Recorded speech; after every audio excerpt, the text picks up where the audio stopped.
Hey, how are you? This is Ken Folan, better known as the voice of Windham, covering for the late Tom White. And I don't mean that in a negative way, just late.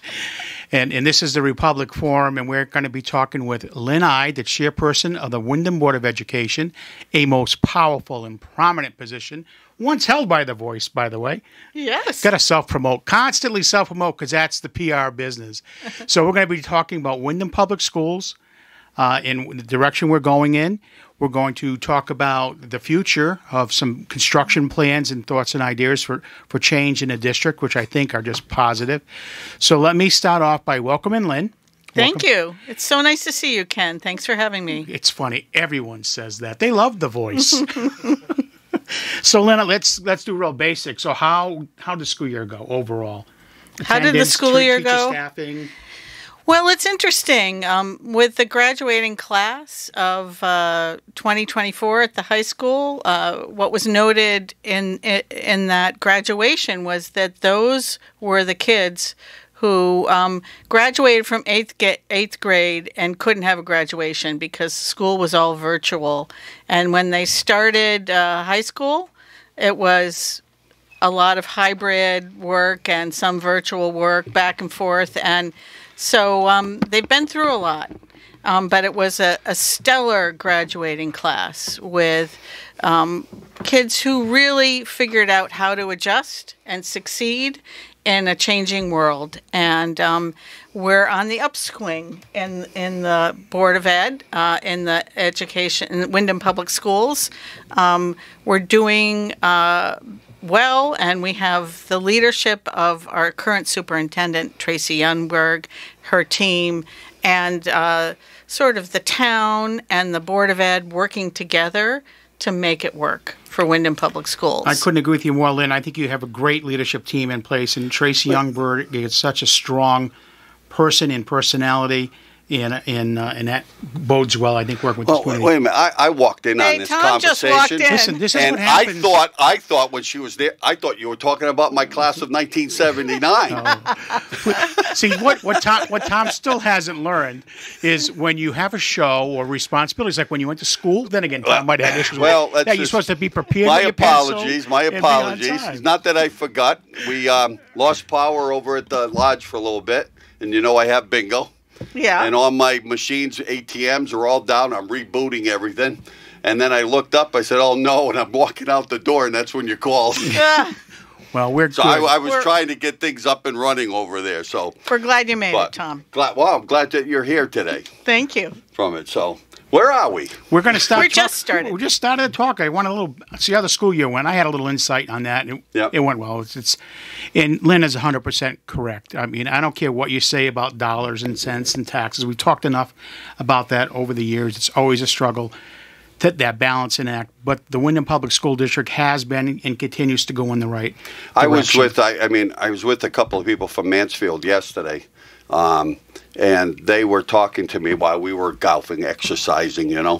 Mm-hmm. And they said the same thing to me. They said that they can see a difference in talking with parents that the Windham school system is turning around, you know, from their eyes. And they, you know, because we were all talking about how much their taxes might be going up. They haven't got their tax bills yet over there. Oh, okay. And then the other person was from Chaplin, and talking about their school systems and that their budgets went down. And again, it's all about the revaluations of homes, the revals. And, you know, Chaplin's, if their budget passed, I think was going up 28% to the home person for their taxes, which, again, they voted it down because it was just too much.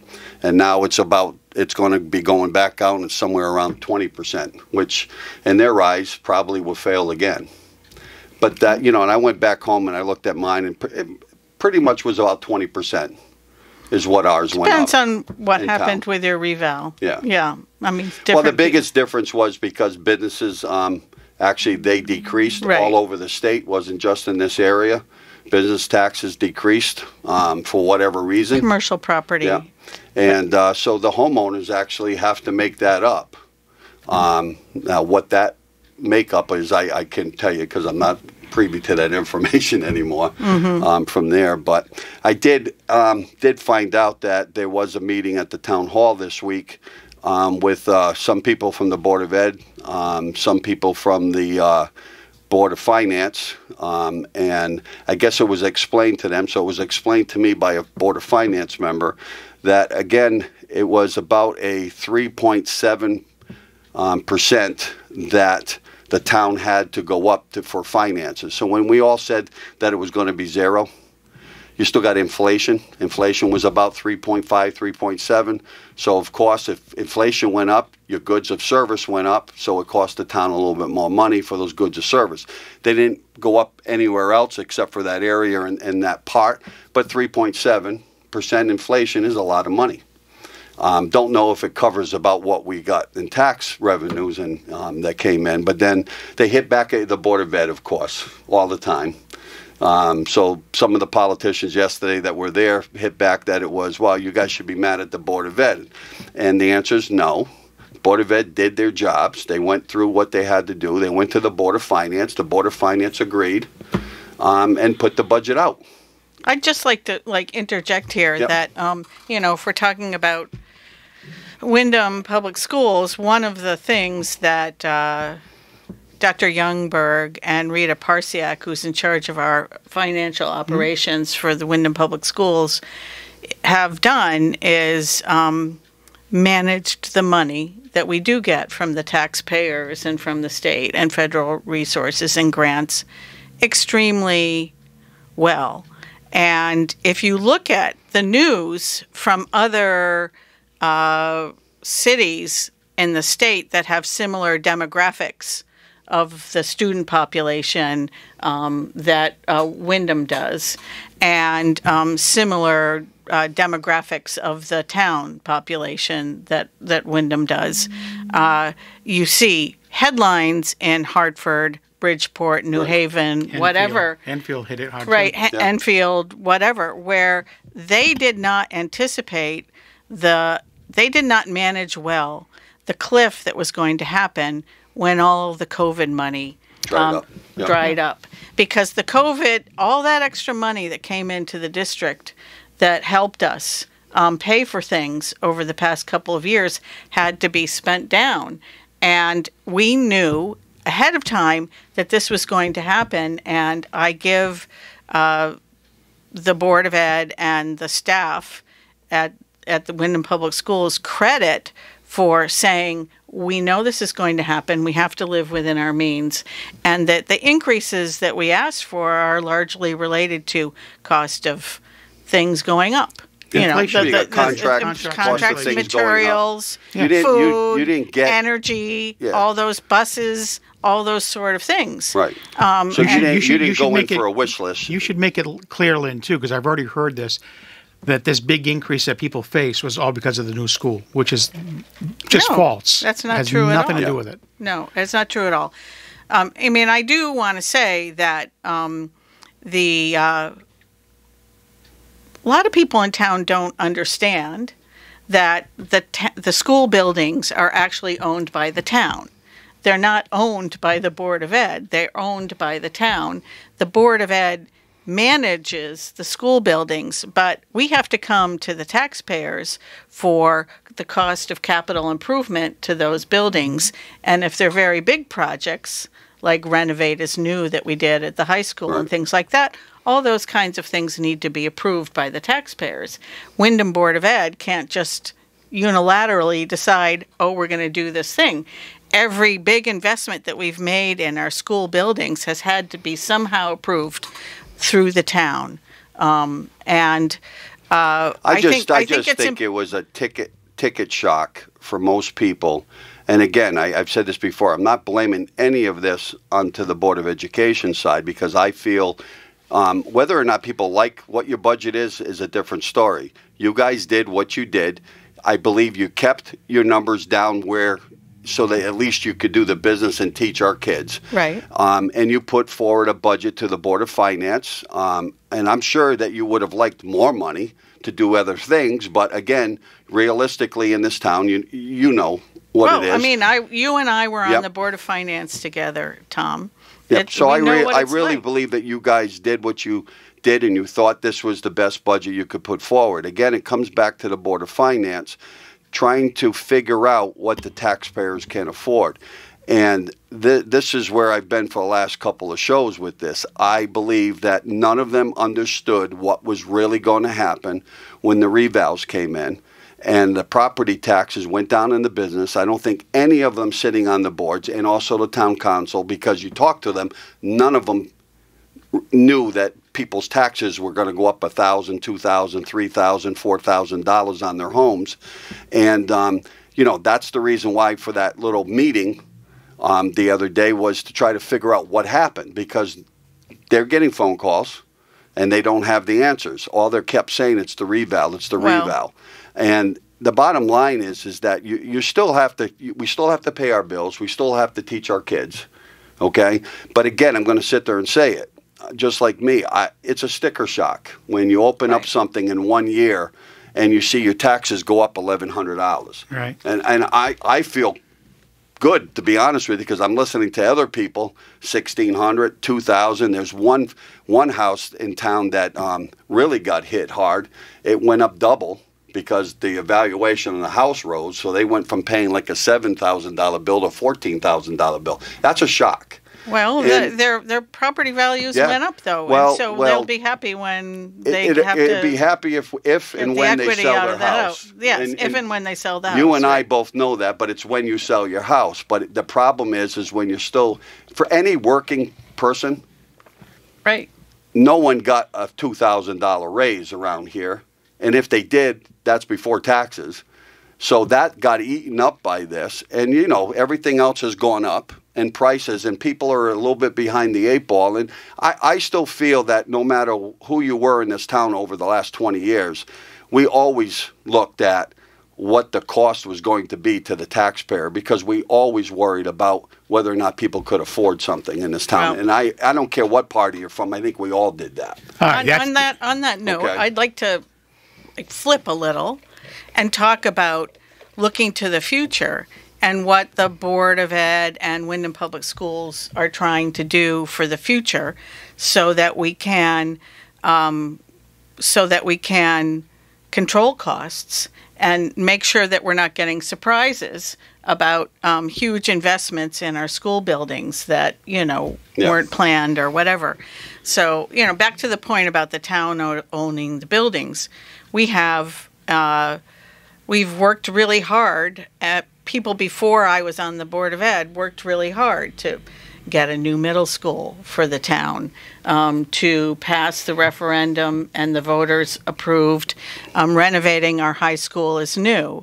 But the fact of the matter is that we still have and building Barrows School, the magnet school, which is very popular. And we now have 4 buildings that are aging, Sweeney, Natchog, North Windham, and Windham Center.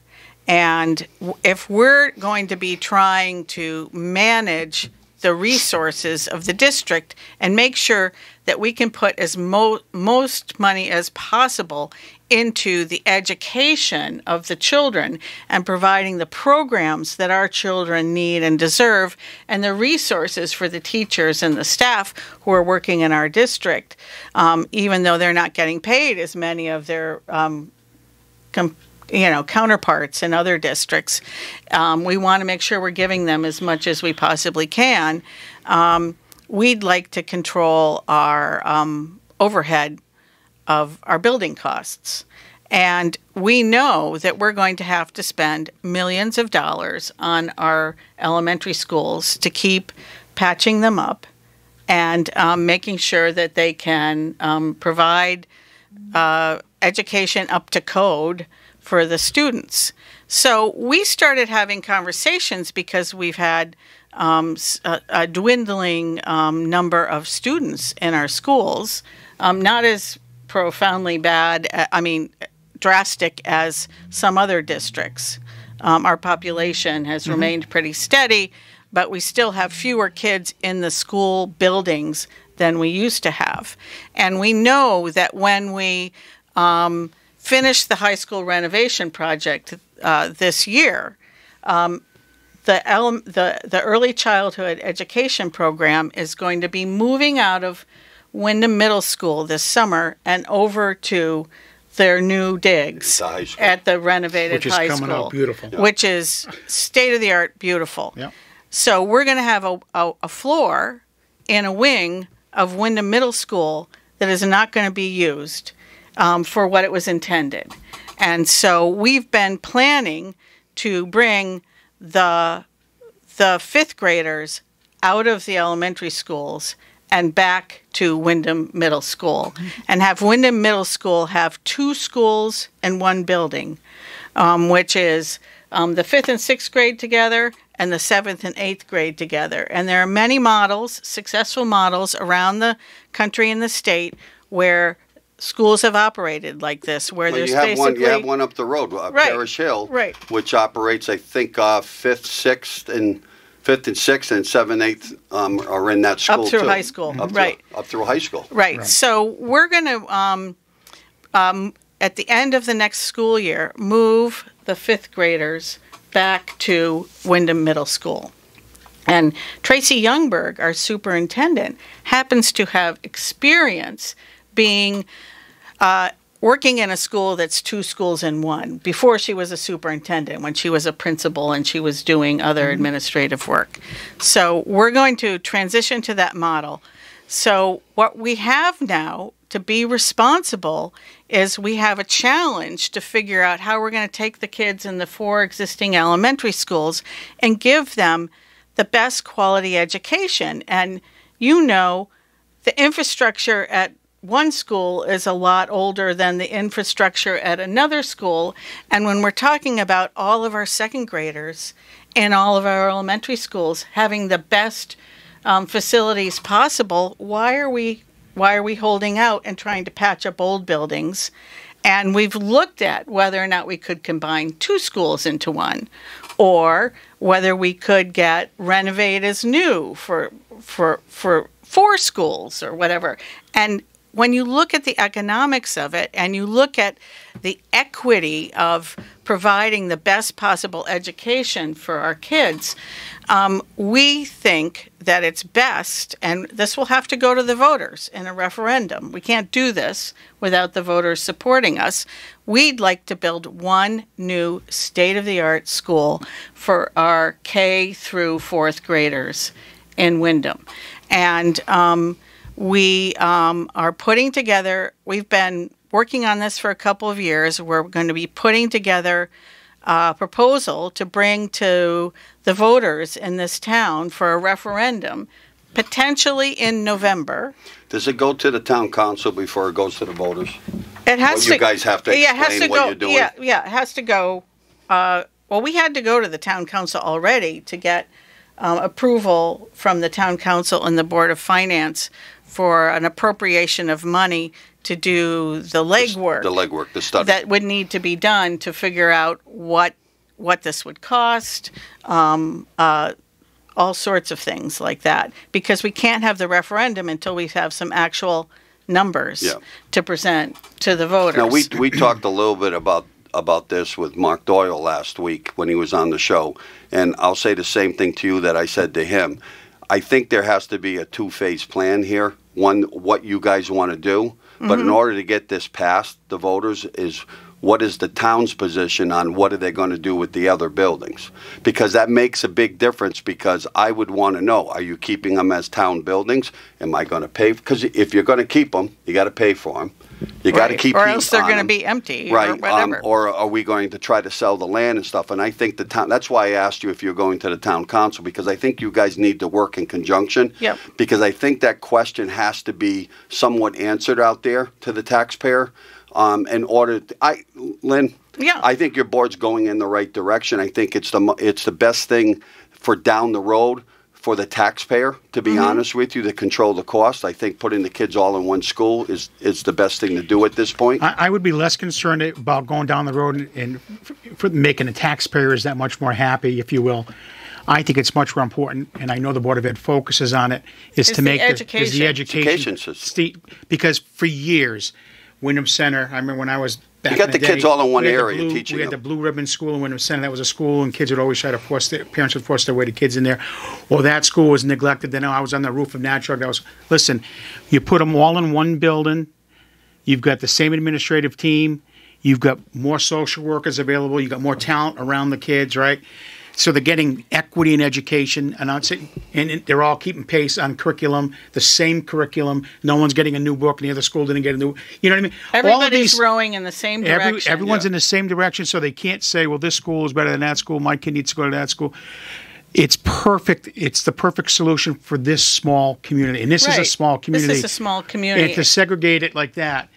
No, This will it's help. the right thing This to will do. help. We probably should have done it a long time I ago, agree. but it's the right thing to do. But again, I'm just looking at questions that I see people on these Willimantic Today pages and everything else. Well, they want to know from the town's perspective, if we go this way, Well, just like Wyndham Center School, what are we going to do with the school? I know if I was in Lynn's seat, and I said this last week to Mark, because Mark was. And you have been in my seat. But I mean, current. I know it's not ultimately the Board of Education's responsibility, but before I went out lobbying, to use a phrase, to get this popular with the taxpayers and voters, I said it last week, and I'll say it again this week. And what Tom just said is the town council had better tell you up front to say, because that's the first question you're going to get out in the village. Well, what are you going to do with this school? What are you going to do in North Winter School? Sit them dormant like Kramer, let them rot to death? We need, you want to get rolling on that. I understand it, and I can't wait for something like this to be done. But reality of it is, if you want to curb the skepticism, right, you've got to know what is the plan of the town council. They should be thinking about that now and giving you resolutions. Yeah, so I'm putting it on that it's not the Board of Education's issue, but I also believe it's the Board of Ed's. Board of Ed and the town council working together. It behooves the Board of Ed to be communicating with the town council. And we have given a couple of presentations to the town council on our plans. Now we should be transitioning into conversations about, so now that the special committee that Mark Doyle is chairing on the Board of Ed for making a plan to present to the voters in a referendum about a consolidated elementary school. At the same time, you're right, the town council should be having conversations about dreaming into what they'd like to do with those properties that will be eventually it's going to be several years down the road, what those could be. There are, of course, going to still be unanswered questions about all of that when we bring it to the voters. Well, I'm sure there should be at least dots, okay? Maybe North Wyndham is a building that you're not going to plan on using. You could sell that to whomever. Maybe Wyndham Center you keep open and you send your alternative school to a building like that and save on the outside rent. Right. Well, that's Sweeney, one thing ultimately we'd like to do. Of course. People in town may not know that we have an alternative school. I want to talk about that when we get back here because we have to pay our bills and that go into a long discussion, I think. So let's go on break. We'll be right back in a couple minutes. Welcome back to the Republic Forum. We have Ken Fullen here, and our guest is Lynn Ide, Chairman of the Board of Education. You were talking about one of the different class... we do have an alternative high school, and for other kids. Where is that at? Well, right now we're renting a building that's at the corner of Route 6 and 203.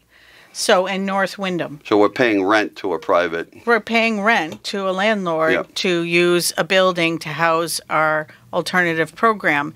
Ostensibly, if we had freed up an elementary school site, depending on what kind of retrofitting would be needed to make the elementary school usable for teenagers, we could take over one of those buildings rather than paying rent. I mean, there would be some cost required Your bathrooms would need to be renovated and furniture and fixtures. Right. The building, right. other than that, it's a building with 4 walls. Well, we have furnitures everywhere. still at the existing building that we're renting that we could bring over. Exactly. But that's one potential use. I do also think that there may be other things to consider. One of the things that we've been considering for the siting of a potential consolidated elementary school is to have it in Willimantic, where we have access to water and sewer. Makes sense. Because we looked at a number of sites, and we don't have a definite site yet. But we've been working with the town to be able to present to the voters in a referendum what the site would be, potentially. So they'd be also voting with that knowledge. So one of the sites that we have now, none of them would be able to fit this. I'm going to take Sweeney School area where the middle school is. Our first idea was to build out Sweeney School and make that a school where we bring... Makes sense because you got the middle school, everything. But there isn't enough acreage. That's what I was asking. Okay. Because there are parking requirements. Sure. There's driving requirements to get drop-offs and buses in and out. So Wyndham Center School would be out. North Wyndham would probably be out. North Wyndham could be big enough probably, but it's not on a water and sewer line, and we continue to have problems. Let me ask you a question, because I'm not sure how far the water sewer line comes down Route 6. I know it comes down to Walmart area. We'd have to extend it a little bit, but we'd have to extend it to... But what I'm saying is, we looked at Sweeney. We would have had to take properties by eminent domain, people's residential properties by eminent domain, and figure out another way to make some egress out to Mansfield Avenue or something too. So it was not big enough. We actually had but what properties professional in people. Willimantic that we would have? Well, there were 4 that we looked at. And I can't really divulge. I don't want you to divulge in anything. What the sites, but I'm just going by when we were looking at trying to find a place for Wyndham Tech. Yeah. There was nothing in Willimantic that I heard from anybody that was on those planning stations. I still have one place in mind because it irks me that we couldn't do it for the Barrow School. And it was because monies that was directed for Project A was redirected for Project B as far as cleaning up the soils. And that's the land behind the mills. We have a problem with the bridge, which there needs to be some structure there for the buses, because I know all about that particular spot. And then the egress to get out on the other side. It was an easy one, actually. Right. I knew the owners who were willing to sell. Right. But then we find out that soil was not good, because there's a 5-acre island. It's a contaminated. Right. I mean, there's a lot of land there. There's a lot of land there. Let me just say there are options. Okay. They are within... I'm just surprised that there are options, because, trying to keep Wyndham Tech in the city was a big issue. Because it makes so much more economic sense to do it. Yeah. Yeah. I will say that the options tend to be not right in the center of Willimantic. Yeah.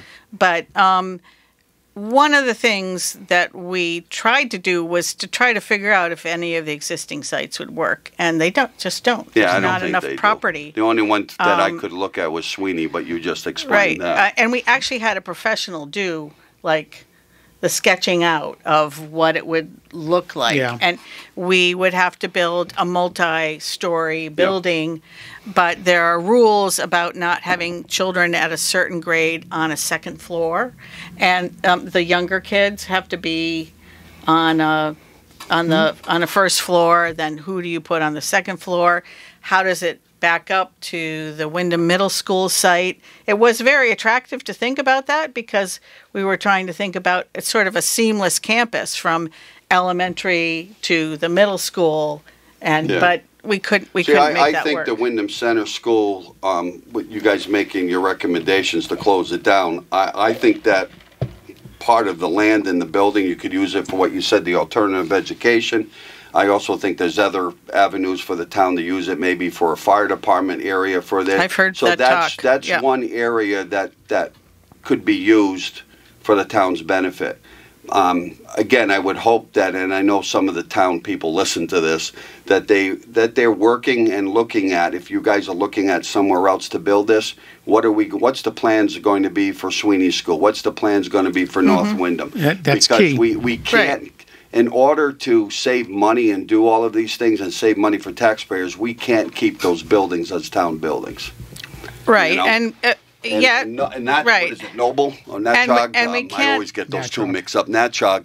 I mean, that's landlocked. There's no doubt about it. I mean, what the teachers are parking in St. Joseph's, right? I mean, you know, you're talking about Natchog School. Yeah, and you know, there's an area there. What do you do with that? Because if you try to sell that off, you don't have the parking for certain things to make those apartments. That's going to be something as a work thing. But I always said maybe a developer could talk to the Catholic Church. Remember last week, and I said maybe I'll get shot by my own priest with this. Well, you got 2 Catholic churches in town. Put them together. You got 3. perhaps. Well, we have You more know? than 2, right? Well, there's 2 right in the right same next to block. each other. Yep, that whole pocket. You know? I'll never forget knocking on Monsignor Yeah. West's door initially, and if talking si- about that, getting Yeah. that, because we made such a deal for him that you couldn't refuse it, and it took a while, but that finally happened. But at least it gave the kids in Natchog space again to play. Right. Got those teachers a spot Right. where it was safe. What do you think the possible opening of St. Mary's School would do with taking some kids out of the school system again? Potentially, it could take kids. 'Cause I out don't of know the what school that number system. was I don't before. know. I don't know. I can't tell you, Tom. Because that off would the even top of drop my the numbers head. down. And you know, we have to have enough room in our schools should there be an uptick too, right? You know, we Right. can't shrink down too much, and so that's why, like, I was just brought the numbers out. If we, considering our current enrollment, if we built a school for K through 4th grade, right now with our current enrollment, it would be 883 kids in the building. So it would be that's a lot of kids. It's a lot of kids, but we'd have to have the building big enough so that we could expand or And or again, whatever. and the reason why too is Sweeney's a perfect example of the the special needs kids being pulled out in the hall. Back in the day, Kim Swetchenko having her office in an old shower stall. Well, in it's North crazy. Wyndham School, the social worker was in a like a closet. closet, Yeah. and we are continually having our staff and our students in quarters and facilities that are not suited for current academic needs, yeah. educational needs. Yeah. There are different requirements We're always behind the 8 than ball there on that. used to be, And and we're somewhat turning the page on our education system for our kids. So it only makes sense for us to keep moving in a certain direction. I don't think any of us want to go back. I mean, you think your houses are worth money now because of the reval? Well, if our school system keeps going up the ladder, your properties are just going to get worth more money. Okay, so I mean, there's a twofold. Here yeah, with that. well, I think that, Ken rightly said that the ultimate goal is equity for our kids. And there shouldn't be any parent in Wyndham who is complaining about, I wish my kid could go to that elementary school rather than the one that I live near, or that I wish my kid could go to this elementary school because I'd like them to have some exposure to dual language program or whatever. If we had everybody in one school, we could be doing lots more creative project-based learning and other things like that across the grade levels. And what we have right now in some schools sometimes is we have one classroom for a grade that's English language, for example, but they don't have other classrooms for that grade. So the teacher can't do anything in collaboration with other teachers. And your professional resources, your art, your this, your that, only the special social workers and the psychologists and everything else that you have in these districts. The equity is not there in the time and availability at one school versus another. Right, so we could be sharing. If everything's shared, almost like you want to go regional, if everything's shared in that one building, at least I know there'd be more time, especially on the kids who really need the help out there. I think, listen, our school budget passed this year, but by 20 votes. So if we think... Count your blessings with that one. Yeah, no, but I do, because I think, I don't think the town did a good job. Tom, I think we need to plan ahead though, and understand that there are always going to be challenges for taxpayer dollar resources for the education that we need for our kids. Absolutely, and I think that we have to do our best to not be spending money on a new roof or I agree with you. Upgrading the cafeteria. I thought that back when we had NetChalk going up. I thought that. We need to be marshaling our resources to invest in programs and in education rather than maintaining facilities. Look, you're always going to have a problem with the taxpayer, and I hate it when I hear, people are voting no because they don't care about the kids' education. That's not true. I think 80% of the people in this town they vote no because they don't think they can afford it. Right. And what you're hearing out there from people right now, they're scared because even without reval, the apartment rents went out of the roof in these areas. Not just here, but all over the place. Mobile Home Park. Just look at that and how much they've raised their rates. And with all this new taxes that came in, you wait for the next year and see what happens. And that hurts you guys. There's no doubt about it because the school system's always the first one to get blamed. And again, the reason why I said I talked to some of I can't stand it when the politician sits there and tells me, go blame the school system. Well, no, you voted for the budget to put it out to the people. I'm blaming you. Okay? The school system, to me, does their job because they look at how they're going to teach our kids. And I really believe that most people on our boards look at what the value is and what they can get the best out of the buck. But I always expect that the school budget's always going to be an increase because there's no other way. You've got payroll to do. You've got cost of goods that have gone up. Or new requirements on things that we have to be providing. So it's there. And I don't think there's any. Even going back, Ken, when you and I used to go at each other when you were on the board. Me? Yeah. Yeah, you were nice to me. Good. I was good to you. But I wasn't good to you. No, you weren't good to but me. But what I would say is that, look, I always believe that everybody that sits on the Board of Education, you're doing what you think is right. It's looking at how you're going to teach our kids, and you want a better education for our kids. And I get that. And I still go back, again, Annie Ortiz was the superintendent at the time, when I said, listen, we'll never be able to pay our staff what the surrounding towns do. I mean, we're doing better, though. I know, but I can guarantee you're still $10,000, $12,000, $15,000 shy on an average. Mm-hmm. So you make the workplace environment as pleasant as possible and let these teachers do their job. I know the state has too much impact on the administrative end of things for the teachers nowadays, and everything's online. But I get all that. Well, you got a good administration. This is why for years I've screamed as loud as I could and was a cheerleader when it came to supporting the teachers, not for any other reason except to say that I think Windham is very lucky with the majority of the teachers that they have that are committed to stay here, knowing they can work in an easier district, a less challenging district, and get paid more. Get paid more. So I count your blessings. I mean, we have a great staff over there. I have lost touch with except for two of the administrators in on-site buildings, but that's one of the things that eats at me when it comes to people talking about the school district, when it comes to the teachers. And then I waited and made my decision about Tracy.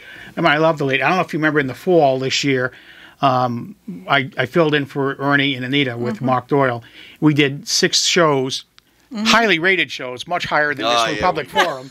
The Voice of Windham really made an impact. And we invited for 6 weeks And Tracy came. Tracy came twice, and we had Pat Risley. We had this one, and that's how I knew Rita, the financial aid, to get to know who these people are and to hear their stories. And I'm telling you, I left every show more impressed and more honored to know that how committed these people are to our kids. Let me just say, and that lends to your leadership in that Board of Ed, because thank you. The Board of Ed has really going in the right direction. Thank you. Well, let me just say, people should be very proud of our superintendent. She has actually been, she was interviewed and then invited to a national conference of education professionals to present on how to put together and present and monitor a transparent, honest school budget. Got to get Doyle off as your chairman of that, then. What? Then you're going to take Mark Doyle off that. Well, honest might not be the best word, but an accurate, transparent budget that people can understand. I mean, we've made a lot of headway with since I came in to the board, and we had the forensic analysis, which was done years ago, and we learned some lessons from that, and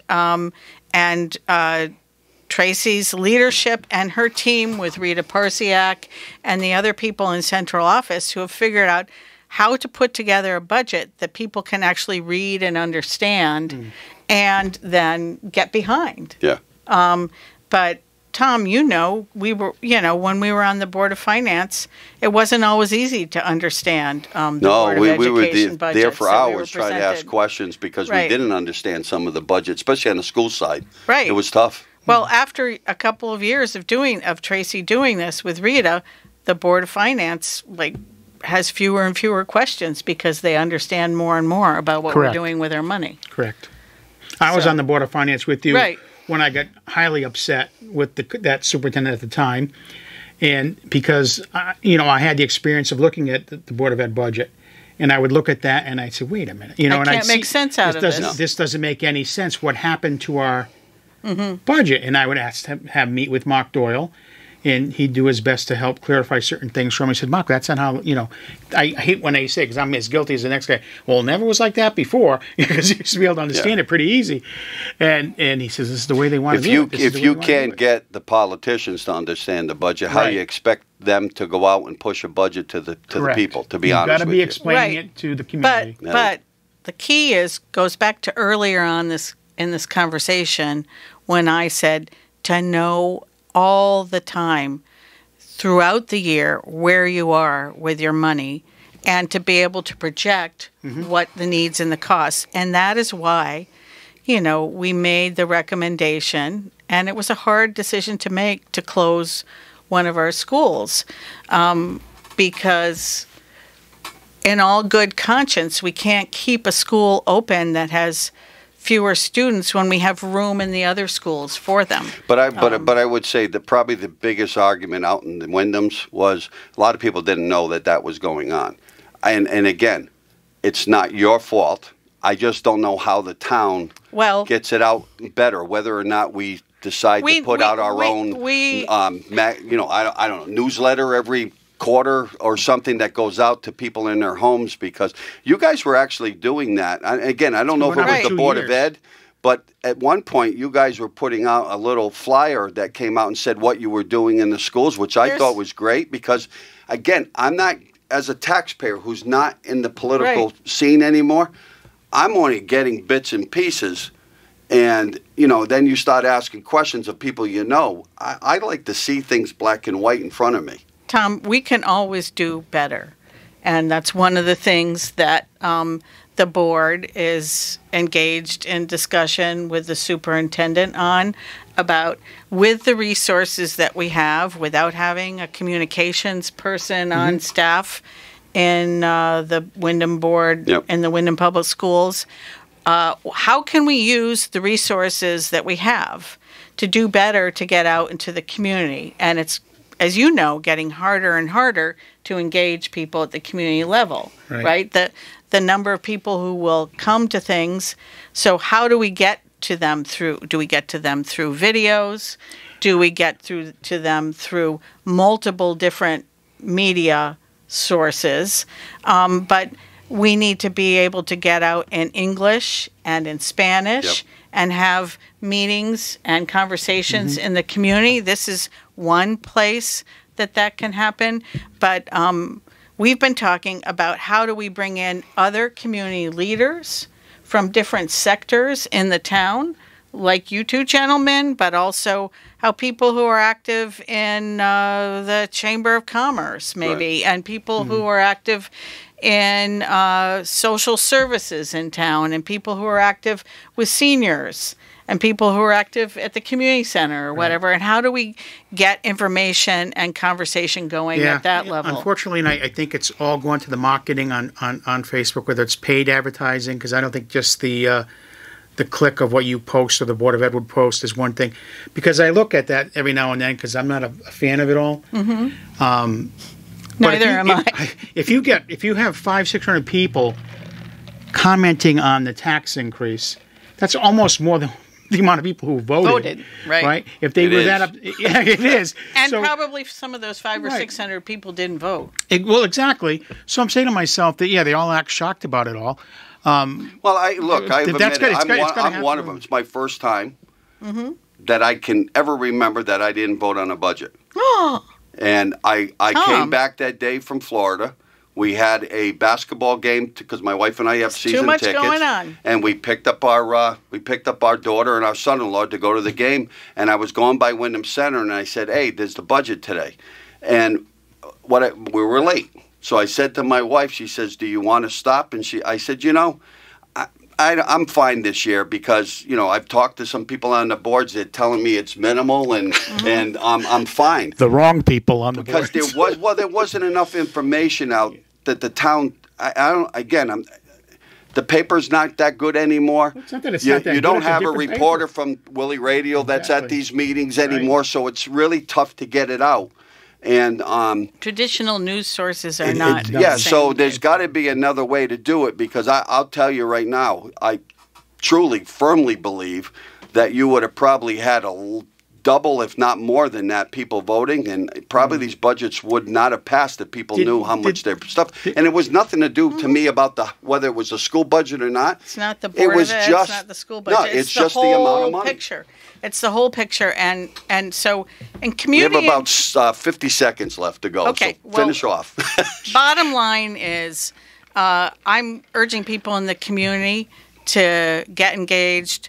The Board of Ed and Wyndham Public Schools plans on getting out into the community over the next 5-6 months and having conversations with people about what these plans are for our schools and what it means to the students and the staff who work in the schools and what it means for the families who care about the students and the staff. Right.